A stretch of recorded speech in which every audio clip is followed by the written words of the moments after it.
ساتھ آپ نے سحری بھی کی، دوپہر کی گرمی کے وقت آپ کو لگی پیاس، کوئی دیکھنے والا نہیں، آپ چاہتے ہیں کہ پانی پی لیں، لیکن آپ کے دل میں ایک خیال آتا ہے اللہ دیکھ رہا ہے، اللہ دیکھ رہا ہے، پیاس برداشت کر لیتے ہیں، پانی نہیں پیتے، بھوک لگی ہے کھانا نہیں کھاتے، کوئی بھلے نہ دیکھ رہا ہو، اللہ دیکھ رہا ہے۔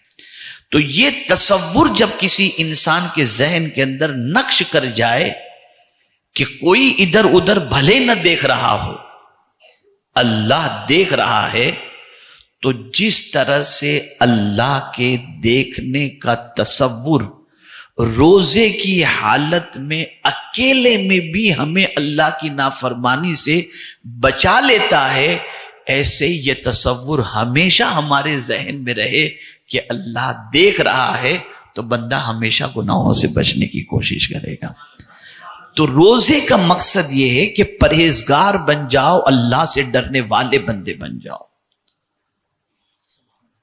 اور اگر یہ چیز حاصل نہیں ہوتی تو روزہ تو ہو جائے گا، اس میں کوئی فرق نہیں پڑے گا، لیکن مقصد حاصل نہیں ہوگا۔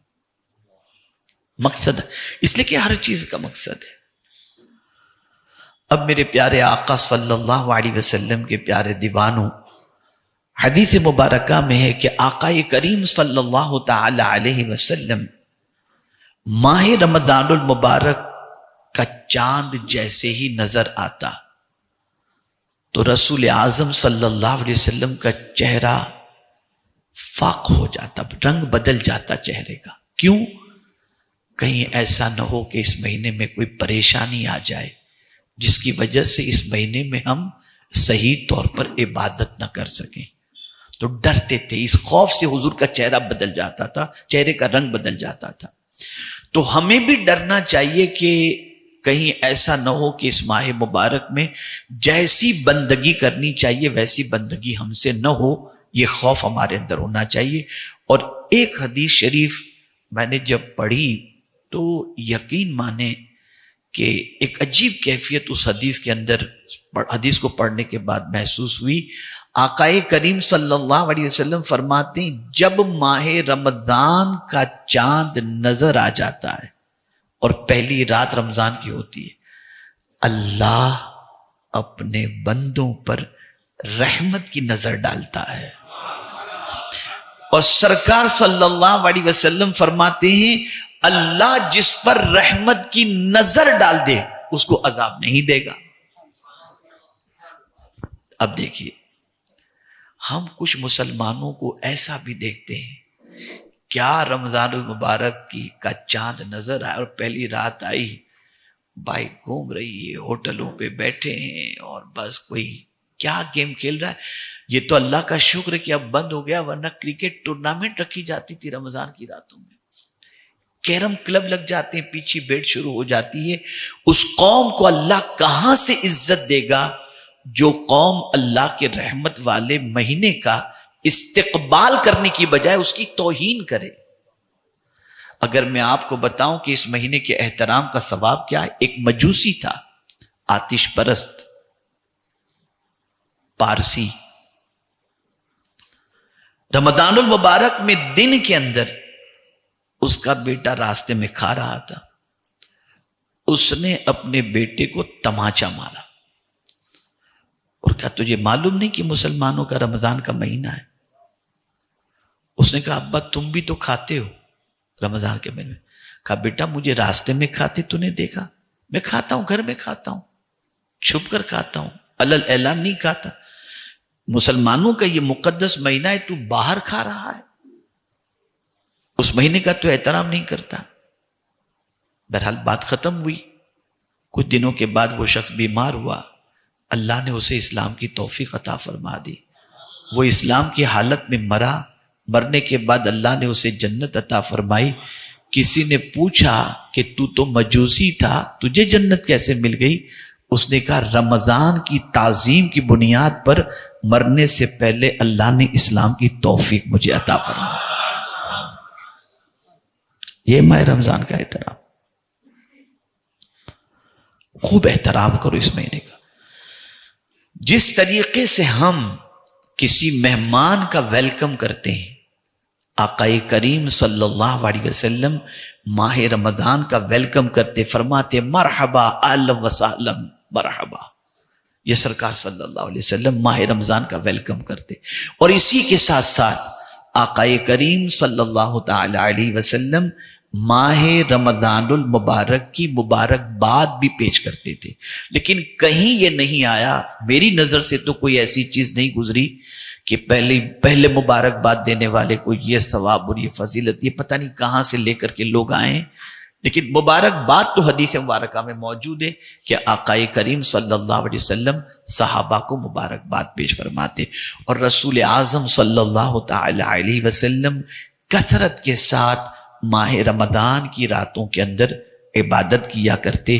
اور رسول اعظم صلی اللہ تعالی علیہ وسلم خاص طور پر، اب چونکہ میں پہلی رات کے اعتبار سے بتا دوں تاکہ کنٹینیوز آپ کو رمضان کی راتیں کیسے گزارنی ہیں، پہلی رات جیسی گزارنی ہے ویسی ساری راتوں کو آپ کو گزارنے کی کوشش کرنی ہے. اور شب قدر کا مقام تو اپنی جگہ پر ہے. قرآن مقدس میں اللہ عز و جل نے نیک بندوں کی تعریف کے اندر فرمایا وَالْمُسْتَغْفِرِينَ بِالْأَسْحَارِ، کہ جو اللہ کے نیک بندے ہوتے ہیں وہ سحری کے وقت اللہ سے معافی مانگتے ہیں، اللہ سے مغفرت چاہتے ہیں. اور سحری کا وقت وہ وقت ہے کہ آقا کریم صلی اللہ علیہ وسلم فرماتے کہ اس وقت کی دعا اللہ قبول فرماتا ہے. اور اسی کے ساتھ ساتھ رات کے آخری پہر میں اللہ سے جو مانگو اللہ عطا فرماتا ہے. میرے پیارے آقا صلی اللہ تعالی علیہ وسلم کے پیارے دیوانوں، کل میں نے ہفتہ واری اجتماع میں بتایا تھا سب سے بہترین سحری کھجور کے ساتھ ہے. آقا کریم صلی اللہ علیہ وسلم کھجور سے سحری فرماتے تھے. اس کا مطلب یہ نہیں کہ آپ دوسری چیز نہیں کھا سکتے، جو بھی آپ کی عادت کے اندر ہو، لیکن سنت سمجھ کر چند کھجور کھا لیا کرو. وہ لوگ جو 3 بجے تک کھاتے ہیں وہ رات والا ہی کھانا ان کا 3 بجے تک چلتا رہتا ہے. عشاء کے بعد سے، تراویح کے بعد سے شروع کرتے ہیں، تھوڑا تھوڑا تھوڑا، پھر واش روم گئے، پھر آئے، پھر تھوڑا، کہ پتہ نہیں کیا کیا کرتے تھے 3 بجے تک. اور پھر کھائے، پھر گھر پہ جا کے سوئے، سحری کے ٹائم پہ پانی پلاؤ، پانی پلاؤ، پیو، پھر سو گئے. یہ نہیں ہونا چاہیے. اس لیے کہ آقا کریم صلی اللہ علیہ وسلم نے اسپیشل سحری کے وقت کے حوالے سے فرمایا ہے سحری کے بارے میں کہ اس میں اللہ عز و جل نے برکت رکھی ہے. اب سحری کے معنی کیا ہوتا ہے؟ کبھی آپ نے سوچا تو نہیں ہوگا. سحری سحر سے بنا ہے، جس کے معنی جادو ہوتا ہے. کہتے ہیں اس نے مجھ پر سحر کر دیا، چھپا ہوا. جادو نظر تو نہیں آتا نا، چھپا ہوا. پھیپھڑے کو بھی سحر کہتے ہیں، پھیپھڑے کو بھی سحر کہتے ہیں. اب آدمی روزے سے نظر تو نہیں آتا نا. اور میرے پیارے آقا صلی اللہ علیہ وسلم کے پیارے دیوانوں، اس سے یہ سحری بنا ہے. افطار کسے کہتے ہیں؟ عادت. کہ جیسے آپ نے افطار کی تو اب جو آپ کی عادت تھی کھانے پینے ساری چیزوں کی، وہ عادت آپ کی کنٹینیوز ہو گئی، تو عادت کی وجہ سے اس کو فطر جو ہے، اسی سے افطار ہے، عادت کی وجہ سے اس کو افطار کہا جاتا ہے.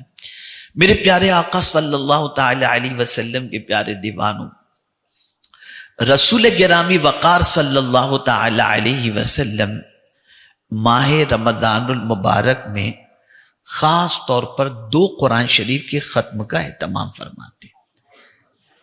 ایک ختم خود کرتے تھے اور ایک ختم قرآن جبریل امین علیہ الصلوۃ والتسلیم حضور صلی اللہ علیہ وسلم کو قرآن سناتے تھے. اور جب جبریل امین علیہ الصلوۃ والتسلیم آ کر کے قرآن سناتے تھے تو سرکار صلی اللہ علیہ وسلم اتنے خوش ہوتے تھے کہ عام زمانے کے اندر، عام مہینوں کے اندر جو حضور کی سخاوت ہوتی نا، اس سے زیادہ حضور صلی اللہ علیہ وسلم سخاوت فرماتے تھے، بلکہ یہاں تک کہ تیز ہوا سے بھی زیادہ حضور صلی اللہ علیہ وسلم سخاوت فرماتے